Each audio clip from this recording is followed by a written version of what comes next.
Àwọn ọlọ́pàá gba ènìyàn 10 sílẹ̀ lọ́wọ́ àwọn afiniṣe òwò ẹrú.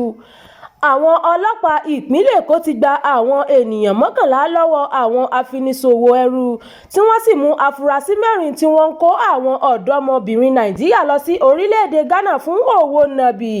Gẹ́gẹ́ bí àwọn iléeṣẹ́ ọlọ́pàá ṣe sọ, àwọn òṣìṣẹ́ ti ẹ̀ka Ilẹ̀ńbà Haúsá mú afurasí kan tí orúkọ ń jẹ́ Mustapha Abubakar ní ọjọ́ 13 oṣù kẹjọ ọdún 2025, eléyìí tí wọ́n gbàgbọ́ pé Abubakar jẹ́ ọlọ́kadà tí wọ́n sì rí pẹ̀lú ọmọbìnrin kan tí kò ju ọmọ ọdún 15 lọ tí ó fẹ́ fi kún àwọn tí wọ́n fẹ́ lọ tà ní orílẹ̀-èdè Ghana fún iṣẹ́ panṣágà.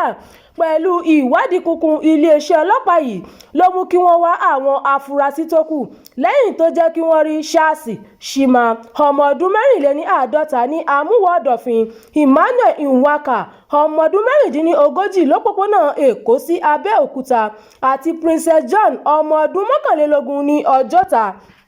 Ìwádìí fi hàn pé àwọn afurasí náà jẹ́ àwọn afiniṣe òwò ẹrú tí wọ́n máa ń fi àwọn ọ̀dọ́mọdébìnrin ṣiṣẹ́ tí wọ́n sì máa ń gbà wọ́n tà láti Nàìjíríà lọ sí orílẹ̀-èdè Ghana.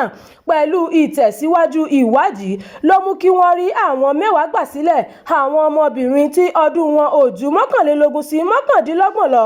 Àwọn ọlọ́pàá sọ pé àwọn tí wọ́n gbà sílẹ̀ wà ní abẹ́ ààbò àti ìtọ́jú ní báyìí wọ́n sì ti ń ṣe ìwádìí láti wá ọ̀nà láti dá wọn padà sí ọ̀dọ̀ àwọn ẹbí wọn. Àwọn afurasí náà wà ní àtìmọ́lé tí wọ́n sì ran àjọ ọlọ́pàá lọ́wọ́ pẹ̀lú ìwádìí.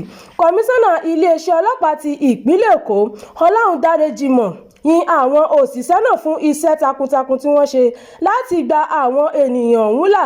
Bẹ́ẹ̀ ló sì tún rọ àwọn olùgbé ìpínlẹ̀ Èkó láti máa ṣọ́ra kí wọ́n sì máa fi àwọn ìṣẹ̀lẹ̀ tí wọ́n bá fura sí tó iléeṣẹ́ ọlọ́pàá létí.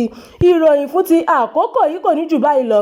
Ẹ má gbàgbé láti tẹ̀lé ìkànnì yìí ẹ bá wa pín in ká kí ẹ sì fi èròǹgbà yín sí abala àríwísí. Abdulkareem.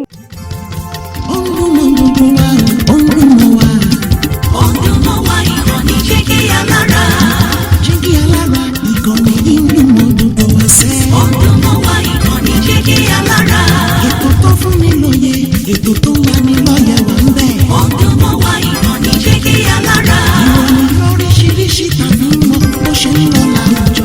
Ọdún mọ́ wá ìkànnì jẹ́ kí alára. Ìkànnì jẹ́kí alára. Jẹ́kí alára.